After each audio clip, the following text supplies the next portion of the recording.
വേൾഡിന്റെ വചന കേൾവിയിലേക്ക് എല്ലാവർക്കും സ്വാഗതം. പ്രതിദിന വിശുദ്ധ വേദപുസ്തക വായന. നഹൂം പ്രവാചകന്റെ പുസ്തകം 2-ാം അധ്യായം.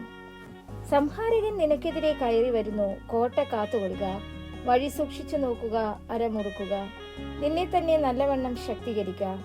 യഹോവ യാക്കോബിന്റെ മഹിമയെ ഇസ്രായേലിന്റെ മഹിമയെ പോലെ യഥാസ്ഥാനത്താക്കും. പിടിച്ചുപറിക്കാർ അവരോട് പിടിച്ചുപറിച്ച് അവരുടെ മുന്തിരിവള്ളികളെ നശിപ്പിച്ചു കളഞ്ഞുവല്ലോ. അവന്റെ വീരന്മാരുടെ പരിച ചുവപ്പിച്ചിരിക്കുന്നു, പരാക്രമശാലികൾ ധൂമ്രവസ്ത്രം ധരിച്ചു നിൽക്കുന്നു. അവന്റെ സന്നാഹ ദിവസത്തിൽ രഥങ്ങൾ ഉരുക്കലകുകളാൽ ജ്വലിക്കുന്നു, കുന്തങ്ങൾ ഓങ്ങിയിരിക്കുന്നു. രഥങ്ങൾ തെരുക്കളിൽ ചടുചട ചാടുന്നു, വീഥികളിൽ അങ്ങുമിങ്ങും ഓടുന്നു. തീപന്തങ്ങളെ പോലെ അവയെ കാണുന്നു, അവ മിന്നൽ പോലെ ഓടുന്നു. അവൻ തന്റെ കുലീനന്മാരെ ഓർക്കുന്നു, അവർ നടക്കയിൽ ഇടറിപ്പോകുന്നു. അവർ അതിന്റെ മതിലിങ്കലേക്ക് ബദ്ധപ്പെട്ടു ചെല്ലുന്നു, അവിടെ ആൾമറ കെട്ടിയിരിക്കുന്നു.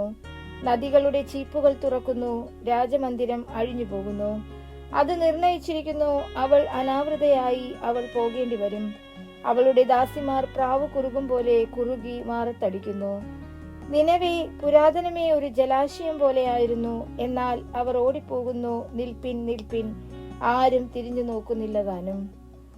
വെള്ളി കൊള്ളയിടുവിൻ, പൊന്നു കൊള്ളയിടുവിൻ, വീട്ടുസാമാനത്തിന് കണക്കില്ല, സകലവിധ മനോഹര വസ്തുക്കളായ സമ്പത്തുമുണ്ട്.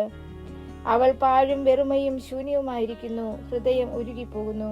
മുഴങ്കാൽ ആടുന്നു, എല്ലാ അരകളിലും അതിവേദനമുണ്ട്. എല്ലാവരുടെയും മുഖം വിളറിയിരിക്കുന്നു.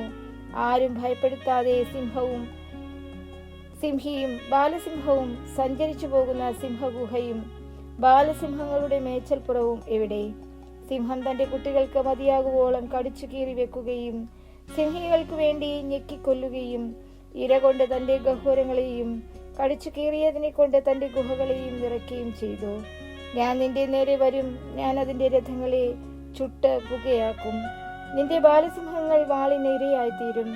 ഞാൻ നിന്റെ ഇരയെ ഭൂമിയിൽ നിന്ന് ഛേദിച്ചു കളയും. നിന്റെ ദൂതന്മാരുടെ ശബ്ദം ഇനി കേൾക്കുകയുമില്ല എന്ന് സൈന്യങ്ങളുടെ യഹോവയുടെ അരുളപ്പാട്.